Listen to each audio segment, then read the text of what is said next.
Boa noite a todos, bem-vindos a mais um Bíblia na Mesa, esse momento precioso que Deus tem preparado pra gente, se aprofundar na palavra, pra gente estudar a palavra do Senhor. Então, hoje, capítulo 11 e 12 de Mateus, capítulos muito preciosos para as nossas vidas, mas antes da gente iniciar, eu sei que você já está aí preparado, aí está com a sua Bíblia na mesa, já está com o seu material de estudo, com seu caderninho para você anotar, suas canetas, seus grifa-textos aí, galera tem mandado fotos aí, a Bíblia toda rabiscada, toda sublinhada, e é muito importante, né? A gente até brinca, né? A gente grifa os textos que mais chamam a nossa atenção, a gente grifa os textos mais importantes pra gente, no fim a gente acaba grifando a Bíblia inteira, né? Mas é muito bom a gente estar aqui mais uma vez reunido, beleza? Antes da gente entrar no nosso estudo, só fazer aquela parte do YouTuber, né? Dá uma conferida, ver se você está inscrito no nosso canal. Também, ó, é muito importante isso, o pessoal às vezes fala, Rafa, eu vi depois que você entrou, que você já estava dando a aula, então peguei a aula atrasada e tudo mais. Você consegue voltar aqui no YouTube, né? Ao vivo ainda, você consegue voltar e assistir desde o início. Mas pra você não perder, ativa esse sininho que tem aqui do lado do botão de se inscrever, né? Porque aí você vai receber exatamente na hora que a gente começar a aula. E aí você não se atrasa, beleza? Então ativa o sininho aí, ok? Já deixa aqui o seu joinha também no vídeo pro YouTube entender que esse vídeo aqui é muito bom e ele divulgar cada vez mais. Você possa compartilhar também esse estudo com seus parentes, seus amigos. Eu tenho certeza que tem sido bênção pra você e você vai abençoar outras vidas também, beleza? Deixa já um boa noite aí no chat, deixa um paz do Senhor aqui nos comentários abaixo se você está vendo esse vídeo gravado e vamos direto pro nosso estudo que tá bem rico hoje, beleza? Como sempre, né? Bom, Mateus 11 e 12, a gente acabou juntando também outros capítulos, né? Se não me engano, 7 e 8 que a gente juntou, né? Não me lembro agora. Mas se ficar muito extenso, e eu acho que vai ficar um pouco extenso de hoje, a gente divide em duas partes, beleza? Mas vamos lá direto entrar no nosso estudo. Então, Mateus 11 e 12, aqui dando um panorama desses capítulos, o que eles dizem, né? Então, começa ali com João, né, ficando em dúvida sobre Jesus, se Jesus realmente era o enviado de Deus. Depois a oposição cresce contra Jesus. Jesus faz um convite aos que estão cansados e sobrecarregados. E Jesus diz que ele é o Senhor do sábado, ok? Aqui temos uma ilustração, aqui uma pintura bem bacana, justamente simbolizando esse momento, Jesus dizendo, venham a mim, né? E aqui tem os pequeninos, tem os sobrecarregados, cansados, se achegando até ele. Essa pintura, essa obra de arte do Randolph Schwab, de 1905. Acho que eu falei certo, hein? Bom, vamos lá, sem mais demora. Ih, peraí. Pronto, vamos lá, agora vai. Fui pro último slide sem querer. É isso aí. Ah, fala também sobre a família de Jesus, né? Verdade, a família de Jesus. Mas vamos lá, começando pela a dúvida de João, certo? Então, esse capítulo, né, o capítulo 11, ele fala exatamente logo após Jesus instruir os seus discípulos, os apóstolos, né, os 12 apóstolos que ele havia escolhido, ele instrui eles no capítulo anterior, e aqui logo após essa instrução, Jesus ele sai para pregar nas cidades, né? Exatamente isso que fala o primeiro versículo deste capítulo, né? Então Jesus prega nas cidades. Então quando Jesus acabou de dar as instruções aos seus 12 discípulos, saiu dali para ensinar e pregar nas cidades deles, né? E aí, então, logo em seguida, já existe esse relato de que João começa a sentir alguma dúvida acerca de quem Jesus era realmente, né? Então essa dúvida surge no coração de João, né? E ele envia os seus discípulos, né? Ou seja, João envia os seus discípulos para conferir se Jesus era mesmo o enviado de Deus. E o mais interessante é que a gente já sabe, já viu isso nos capítulos anteriores, que João já tinha certeza de que Jesus era sim o Messias, enviado por Deus, aguardado pelos homens. Ele era sim filho de Deus, mas ainda assim, nesse momento, surge uma dúvida no coração de João e ele fala para os seus discípulos, olha, vai conferir lá mesmo se Jesus é quem ele diz que é, né? E embora João já tinha conferido isso antes, essa dúvida surge, possivelmente pela sua relação com Jesus, ele havia sido preso e essa dúvida acaba surgindo no seu coração, né? Algumas outras, a Bíblia não é clara nesse sentido em dizer o motivo dessa dúvida ter surgido no coração do João, mas a gente entende que pode ser já exatamente a sua prisão, né? Então, isso surge no coração de João, né? Por que por que Jesus me deixaria preso, né? Se ele é o Messias, por que eu estou sofrendo tanto? Se ele é o rei dos judeus, por que ele ainda não está reinando? Se ele é enviado de Deus, por que precisou se batizar? Todas essas dúvidas que pairavam também na mente, no coração ali dos judeus daquela época, estava João, sendo bombardeado por essas dúvidas daquelas pessoas que estavam ao redor dele, também começa a sentir dúvidas em relação a Jesus, né?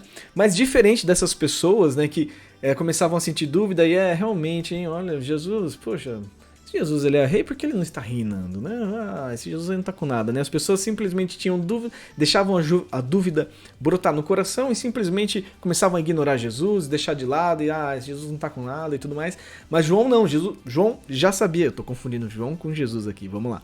João já havia conferido e confirmado que Jesus era sim o rei aguardado dos judeus, enviado por Deus, ele já sabia, já tinha essa certeza, mas essa dúvida começou a pairar o seu coração, e ao invés dele simplesmente, realmente, eu concordo com vocês estão falando sobre essas coisas, eu realmente acho que Jesus não é quem ele diz que é. Não, ele vai tirar dúvida com quem? Com o próprio Jesus. Fala, viu, vai lá, pergunta pro Jesus, ele realmente, se ele é filho de Deus, confere lá pra mim. E os discípulos de João vão até lá. E Jesus comprova para eles, fala, olha, eu sou sim o Messias aguardado, né? Afinal de contas, né? Cegos veem, surdos ouvem, coxos andam e mortos vivem novamente. Olha só que interessante. As profecias diziam que cegos iriam voltar a enxergar, surdos iriam voltar a ouvir, coxos voltariam a andar, mas as profecias não falavam sobre mortos sendo ressuscitados, vivendo novamente, né? Ou seja, Jesus ele veio e ele ainda, além de fazer o que as profecias estavam dizendo, ele ainda supera essas expectativas, ele faz ainda mais maravilhas, coisas ainda mais grandiosas do que as profecias estavam dizendo, né? Ou seja, e é interessante a gente ver isso, né? Essa questão da expectativa e da realidade, né?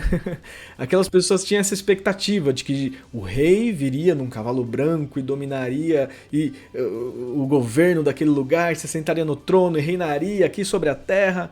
Mas Jesus veio numa manjedoura, entrou na cidade com um jumentinho, a gente sabe toda a história, né? E aquelas pessoas não estavam entendendo, porque as pessoas estavam vendo com os olhares humanos, com os olhares terrenos, né? Não estavam se atentando a quem Jesus era espiritualmente. Veja, né? Jesus estava, para aquelas pessoas, eu quero dizer, né? A expectativa foi frustrada, né? Eles esperavam um rei que viesse, né, com uma cavalaria e libertaria o povo. E Jesus veio como um rei e libertou o seu povo. Só que libertou da morte, do pecado, algo que é muito melhor do que ser liberto apenas nessa vida. Jesus nos libertou para a eternidade, né? Então, veja, é interessante quando a gente coloca as nossas expectativas em sintonia com quem Deus é, né? Então, isso é maravilhoso. A gente vê que Jesus, ele supera as expectativas, né, para uns, mas para outros, Jesus frustra as expectativas. Isso é muito louco, né? E porque as pessoas realmente esperavam um rei, né, que viesse em toda a pompa de rei e tudo mais, né? Mas enfim, mas Jesus comprova para os discípulos, olha, veja, cegos ouvem e veem, surdos ouvem, coxos andam e os mortos vivem novamente. Ou seja, somente o Filho de Deus poderia fazer isso. E aqueles homens, discípulos de João, retornam com essa notícia para João, falam, olha, João, realmente, ele é o Filho de Deus. Ele é o Filho de Deus, relaxa, ele é o Filho de Deus. Nós estamos sim, nós preparamos o caminho, né? Você preparou o caminho, né, João? Ele também foi... O próprio Jesus fala isso, né, que as profecias falavam até de João, né, que ele viria antes e prepararia o caminho, e é isso que acontece, ele prepara o caminho para a vinda de Jesus, né? E é interessante isso, irmãos. João, ele sente essa dúvida no coração e ele questiona Jesus, né, se Jesus era realmente o Filho de Deus, e Jesus não se ofende com isso, sabe? Jesus não fica, peraí, quem você pensa que é para estar me questionando? Quem você pensa que é para vir contra o Filho de Deus? Não, Jesus não se ofende, ele não fica nem indignado. João, quem diria, você que estava preparando o caminho para mim e agora está em dúvida contra mim. Não, Jesus não fica indignado, nem se ofende com a dúvida do João. Também Jesus não repreende, fala, olha João, se você me questionar de novo, não repreende, sabe? Nem fala dos defeitos, né? Porque às vezes quando isso acontece com a gente, quando as pessoas duvidam da gente, quando as pessoas às vezes vêm contra a gente começa também a debater e falar dos defeitos um do outro e tudo mais. Jesus não faz isso, na verdade, muito pelo contrário, sabe? Jesus exalta João e ele fala bem de João para todas aquelas pessoas, né? Olha, não houve homem maior do que João nessa terra, né? Ou seja, então quer dizer... Interessante demais a gente ver como Jesus lida com essa dúvida de João, né? Inclusive até ontem na igreja, né, na pregação do culto da noite, a gente falou sobre, lá, foi Marcos 4, né, quando Jesus estava atravessando o mar com os seus discípulos no barco e Jesus está dormindo e vem aquele temporal e os homens ficam apavorados, eles vão acordar Jesus. Jesus, você não se importa com a gente que a gente vai perecer, a gente vai se afundar aqui e tudo mais. Jesus levanta, repreende o mar, a tempestade e dá uma bronca nos discípulos. Fala aí, quem vocês são? Vocês não conseguem perceber? Como vocês ainda não têm fé, né, em mim?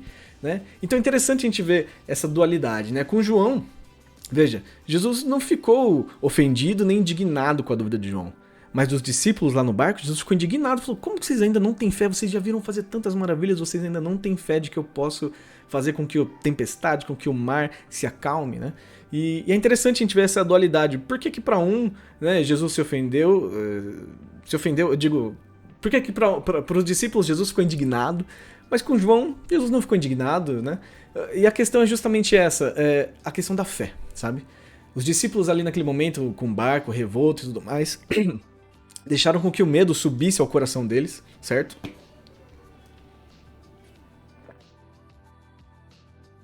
E de certa forma, eles não estavam crendo de que Jesus era capaz de salvá-los. Afinal de contas, Jesus estava dormindo, né? Então eles ficaram desesperados.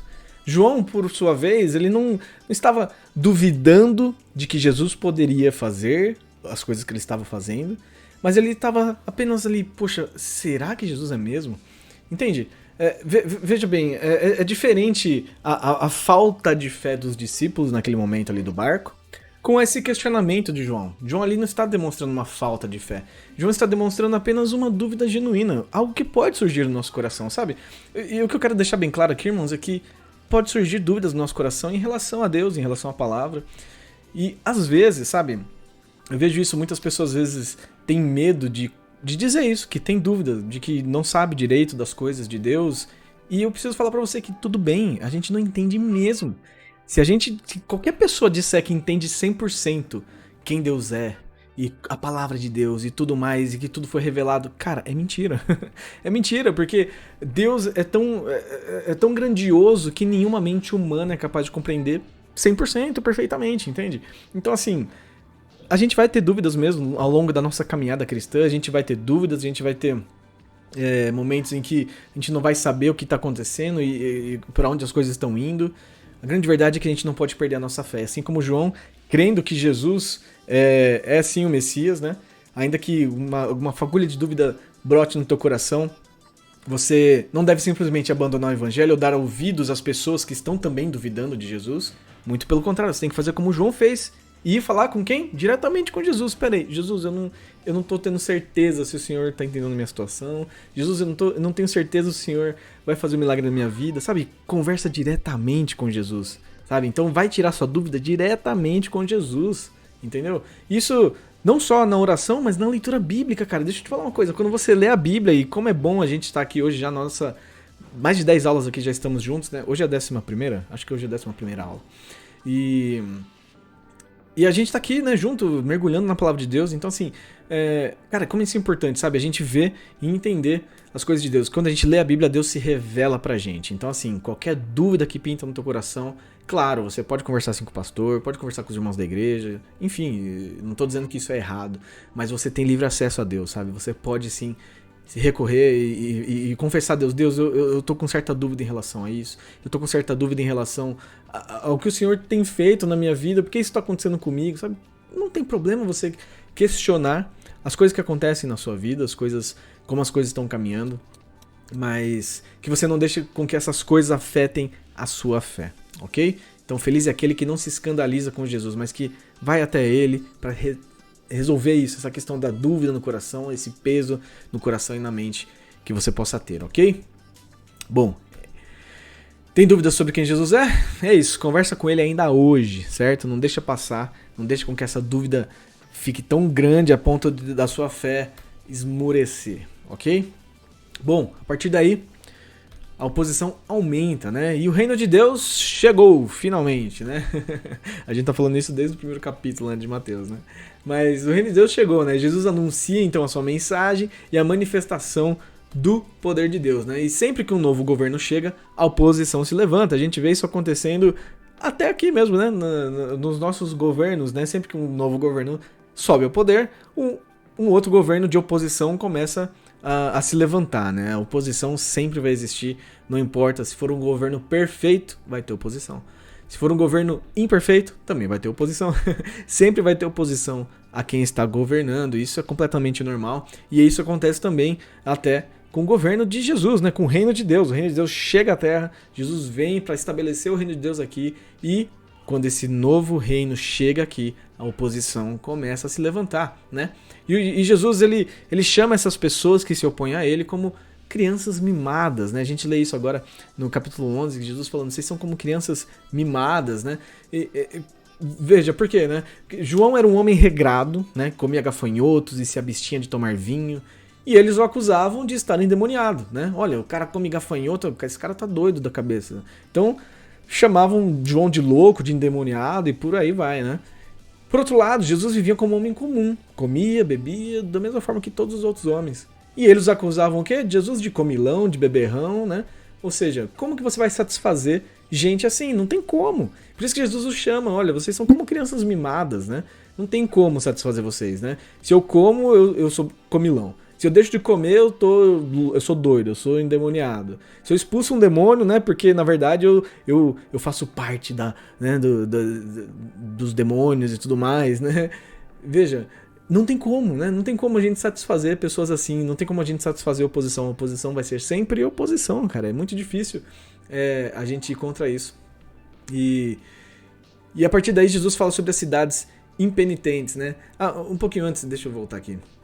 Né, Jesus chama essas pessoas de crianças mimadas, né, porque aqui falando um pouco a respeito da gente julgar os outros, né, e essas pessoas julgando Jesus, julgando João, né, é interessante a gente ver isso, né, como a gente faz o julgamento das pessoas que nós vemos, das pessoas que estão ao nosso redor.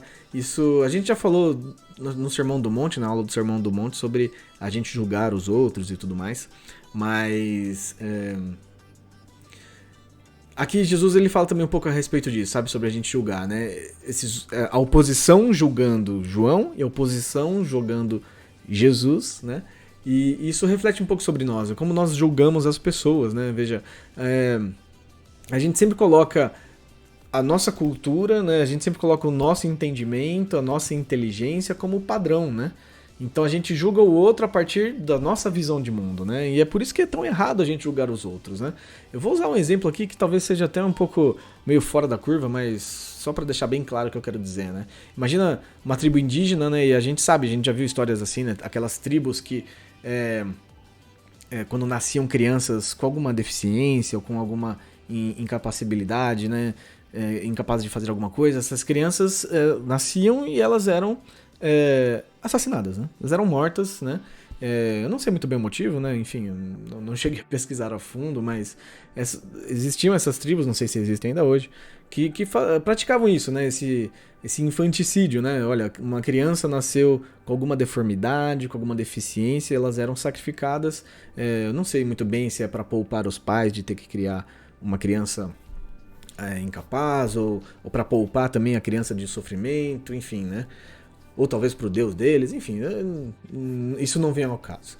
O lance é que a gente vem dessa situação, a gente julga a partir do nosso senso comum. Isso é errado? Como assim, né? Matar uma criança, né? Não importa como a criança vem ao mundo, ela merece e precisa viver, né? Enfim. E por outro lado, essa tribo, essas pessoas olham pra gente com um olhar também de vocês que são loucos, né? Como assim? Essa criança vai sofrer a vida inteira, os pais vão sofrer a vida inteira. É mais fácil acabar com esse sofrimento agora. Então veja, cada um julga segundo a sua própria cultura, segundo a sua própria seu próprio entendimento a respeito da vida, né? Então, por um lado, vamos dizer, a gente pode dizer assim que a sociedade olha para essa tribo com um olhar, né, horrível, meu Deus, vocês matam crianças. Por outro lado, aquela tribo olha pra gente como se a gente fosse estúpido, né? Nossa, como vocês são tontos, né? Vocês deixariam uma criança dessa viver, entende? Então, você percebe que realmente, quando a gente julga alguém, a gente sempre coloca a nossa condição, a nossa cultura, o nosso entendimento como sendo a base pra gente julgar o outro, né? E isso me lembra até uma coisa que aconteceu comigo há bastante tempo atrás, então eu posso contar aqui, eu sei que ninguém vai saber do que eu tô falando. Mas aconteceu na igreja, né? Eu confesso que eu tinha muita... Olha, eu vou falar pra você, eu ficava com muita ficava com muita raiva de um menino que tava lá na igreja, porque toda hora que ia lá pra classinha as crianças, ele ia junto, né? Ele usava desculpa que ele ia porque o irmãozinho chamava ele pra ir junto, né? E esse menino, ele não tinha idade mais pra ir na casa das crianças, né? Ele já era grandinho até. Mas ele usava essa desculpa, não, meu irmãozinho quer que eu vá junto. E ele ia lá e ele comia toda a bolacha que tinha lá naquele lugar, né? Biscoito, enfim, bolacha, eu vou chamar de bolacha. Ele ia lá, comia toda a bolacha e eu ficava indignado com isso. Eu falava, não é possível, esse moleque não é possível, que folgado. Eu ficava indignado com isso, ficava bravo. E um dia eu cheguei pra minha mãe, que cuidava das crianças, falei, mãe, ó, esse menino aí, meu, não é possível, como é que folgado, não sei o que. Eu desabafei isso com ela. Ela simplesmente falou assim, qual é o problema, né? Por que isso te incomoda tanto, né? E eu falei, não, poxa, é pras crianças, por que ele vem aqui, né? Poxa, faz isso, né? Deixa as crianças comer e tudo mais. Ela falou, mas você sabe se ele pode comer em casa? Sabe se ele tem condições de comer em casa? Talvez esse seja o único momento da semana dele que ele pode comer um docinho, né? Alguma coisa doce, né?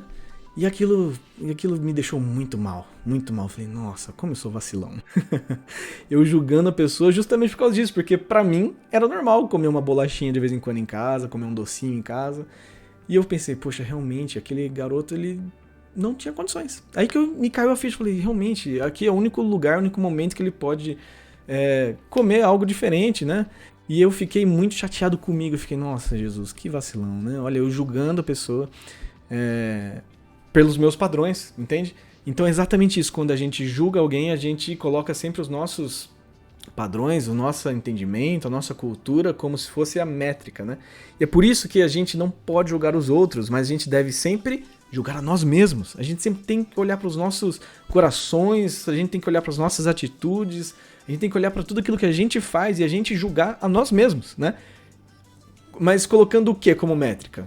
O que vai ser a nossa métrica se a nossa cultura, o nosso entendimento já é sempre a nossa base? Colocando a cultura e entendimento da palavra de Deus, certo? E é por isso que é tão importante a gente estar sempre em contato com a palavra do Senhor, cara. Sempre em contato com Deus e, enfim, indo aos cultos, ouvindo as palavras, porque é isso que vai botar uma régua na nossa vida e a gente vê se a gente tá, né, equivalendo ao que Jesus foi, se a gente tá abaixo, ou se talvez a gente pensa que tá acima, entende? Então assim, a gente precisa ter uma métrica na nossa vida e essa métrica tem que ser Jesus, tem que ser a palavra de Deus. A gente não pode nunca julgar os outros, né? Porque a gente vai olhar pra alguém que come gafanhoto, vai achar que o cara é maluco, né? Enquanto isso, a gente vai olhar pra Jesus, que come e bebe como um homem comum, e vai falar, Jesus é um beberrão mesmo, é um comilão, né? Entende? Então a gente precisa, mais do que... Aliás, a gente não pode julgar os outros, mas sempre julgar a nós mesmos, as nossas ações, tendo a palavra de Deus como a nossa métrica, certo? A partir daí, então, Jesus fala sobre as cidades impenitentes, né? Aquelas cidades que ele havia feito grandes maravilhas, mostrando sinais, enfim, fazendo os milagres e tudo mais, e aquelas cidades receberam aqueles milagres, pessoas foram impactadas, vidas foram impactadas, mas Jesus foi embora e as cidades simplesmente esqueceram de Jesus, deixaram as coisas de lado, né?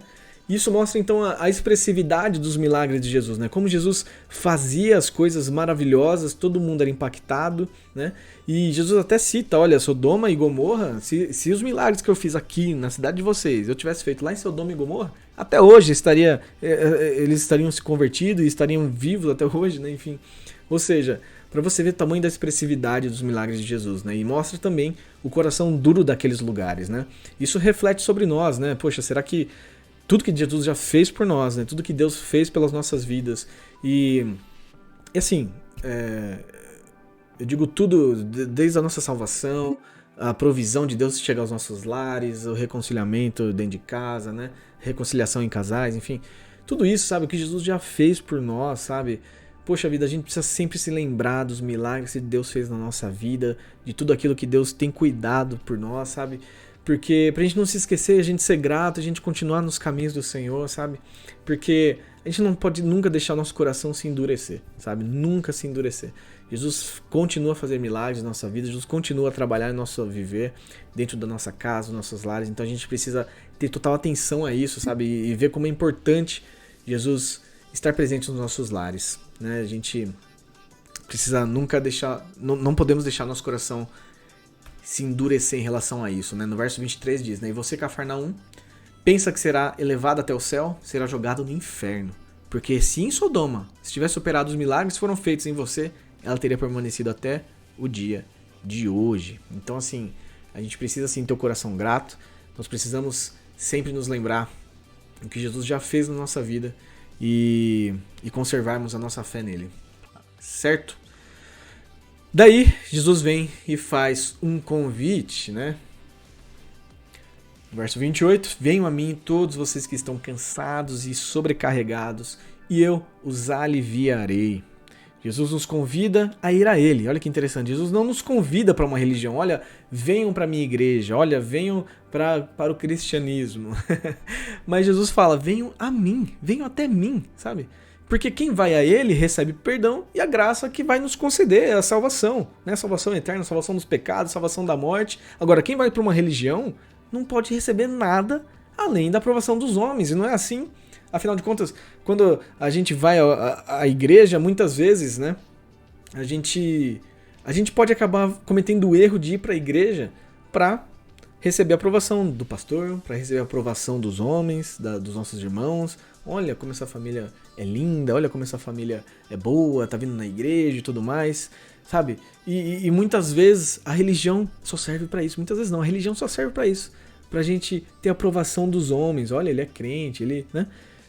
Quando nós nos achegamos a Jesus, aí sim, nós podemos receber aquilo que mais importa pra gente, que é o perdão e a graça que vai nos conceder a salvação, né? E mais interessante é que o convite de Jesus não é pra qualquer um, né? Mas é pra quem tá cansado e sobrecarregado, sabe? O que quer dizer? Não é pra quem tá satisfeito com essa vida, certo? Se você tá satisfeito com essa vida, cara, não é pra você esse convite. Você tem que estar cansado e tem que estar sobrecarregado. Veja bem, eu não tô dizendo que você precisa estar sofrendo, não é isso. Talvez você esteja com uma vida boa, talvez você esteja até satisfeito com a sua situação financeira, com a casa que você mora, onde você está, e tudo bem com isso, não tem problema nenhum. O que eu quero dizer é que a gente precisa não podemos estar satisfeitos com essa vida a ponto da gente não desejar ir para a próxima, entende? Porque afinal de contas, a nossa, entre aspas, próxima vida, né, que na verdade é a mesma vida, né? Nós vamos continuar a nossa vida na eternidade, certo? Então nós temos que estar satisfeitos sim com essa vida, mas não a ponto de não desejarmos a eternidade com Deus, sabe, irmãos? Então, o que eu quero dizer é o seguinte, talvez hoje você está satisfeito e Jesus falasse para você, olha, mas e se eu vier então hoje à noite te buscar? Né? E aí? Qual seria a sua resposta? Será que era, Jesus, poxa, agora que eu comprei meu carro novo, poxa, Jesus, agora que eu consegui, comprei meu videogame novo, deixa eu aproveitar aqui os joguinhos novos, né? eu lembro que eu brincava com um colega de trabalho, um amigo de trabalho lá, o Felipe, a gente brincava sobre isso, né? Porque a gente viu o trailer, né, lá há muito tempo atrás, né? Quando a Marvel fazia aqueles painéis e falava assim, olha, eles davam já todo o roteiro dos filmes, né? Ó, em 2016 vai lançar tal filme. E ainda até... E aí culminava, né, a história nos Vingadores, lá, Guerra Infinita, lá, né? Em 2020, se não me engano, não me lembro agora. E a gente... Nossa, cara, a gente precisa orar. E ele era crente também, falava, Rafa, vamos orar pra Deus não voltar, pra Jesus não voltar até 2020. Porque eu preciso ver o que vai acontecer com Thanos, cara. Eu preciso saber o que vai acontecer nessa história. E a gente brincava com isso, né, obviamente. Mas é isso, irmãos. A gente não pode estar tão satisfeito com essa vida a ponto da gente não desejar a volta de Jesus, né? É claro que é uma brincadeira, né? Mas você pode sim estar satisfeito com o lugar que você está, com o lugar que você mora, com a sua situação. Isso não tem problema nenhum. Mas que você não esteja 100% satisfeito, entende? Entende? Que você deseje ainda mais estar com o Pai na eternidade. Bom, no verso 30, porque meu jugo é suave e meu fardo é leve. Jesus nos convida então a tomar o jugo dele e aprender com ele, certo? Aprender dele, né? A submissão e a sua vontade, a submissão à sua vontade para controlar a nossa vida, né? O reconhecimento que precisamos aprender dele, é isso que nós precisamos, irmãos. Então, sermos submissos à vontade de Deus e reconhecer que nós precisamos aprender com Jesus, né? Aprender da palavra, que nós não somos autossuficientes, que nós não sabemos, né, na verdade, de tantas coisas, né? Então, em meio a tanta oposição que Jesus estava sofrendo, vem um convite para a salvação, né? Convite para a salvação, então ele está à nossa disposição. E só nos resta, então, aceitar esse convite. Simples assim. Então que hoje você possa aceitar esse convite, você que se encontra cansado e sobrecarregado, que você possa se achegar até Jesus, que você não se apegue a uma religião, sabe? Mas que você verdadeiramente se apegue à palavra de Deus, se apegue a Jesus e você vai ser aliviado pela presença dele, eu creio nisso, ok?